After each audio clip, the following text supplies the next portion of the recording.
নকল যেভাবে যাত্রা শুরু হয়েছিল কচুয়া থেকে, মাদক মুক্ত যাত্রা আমরা কচুয়া থেকে শুরু করব।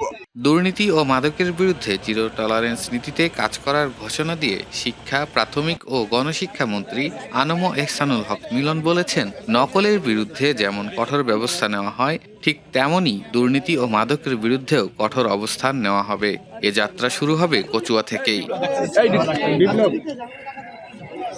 শুক্রবার দুপুরে মন্ত্রিত্বের দায়িত্ব গ্রহণের পর প্রথমবারের মতো নিজ নির্বাচনী এলাকা চাঁদপুরের কচুয়া উপজেলায় সফরকালে উপজেলা পরিষদ মিলনায়তনে সাংবাদিকদের সঙ্গে মতবিনিময়কালে তিনি এসব কথা বলেন। তিনি আরও বলেন, শিক্ষাঙ্গনে নকল যেমন জাতির ভবিষ্যৎ ধ্বংস করে, তেমনি সমাজে দুর্নীতি ও মাদক তরুণ প্রজন্মকে বিপথে নিয়ে যায়।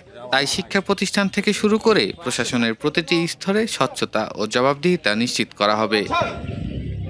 কচুয়াকে একটি মডেল উপজেলা হিসেবে গড়ে তোলার প্রত্যয় ব্যক্ত করেন তিনি আরও বলেন, সরকারের নীতি নির্ধারণে শিক্ষার মানোন্নয়ন, প্রযুক্তির নির্ভর পাঠদান, শিক্ষা প্রশিক্ষণ জোরদার ও প্রাথমিক শিক্ষাকে আরও যুগোপযোগী করার পরিকল্পনা নেওয়া হয়েছে। পাশাপাশি শিক্ষা প্রতিষ্ঠানে মাদক বিরোধী সচেতনতা কার্যক্রম জোরদার করা হবে। এ সময় উপজেলা প্রশাসনের কর্মকর্তাবৃন্দ, স্থানীয় জনপ্রতিনিধি এবং বিএনপির দলীয় নেতৃবৃন্দ উপস্থিত ছিলেন। নকল যেভাবে যাত্রা শুরু হয়েছিল কচুয়া থেকে, মাদক মুক্ত যাত্রা আমরা কচুয়া থেকে শুরু করব। আর দুর্নীতি মুক্ত যাত্রাও আমরা কচুয়া থেকে শুরু করব এবং সারা বাংলাদেশে ইনশাআল্লাহ আমাদের প্রধানমন্ত্রী তারেক রহমানের নেতৃত্বে এগুলি হবে ইনশাআল্লাহ। কথা দিচ্ছি, আগামীর বাংলাদেশ, সুন্দর বাংলাদেশ তারেক রহমান সাহেবের নেতৃত্বে আপনারা পাবেন।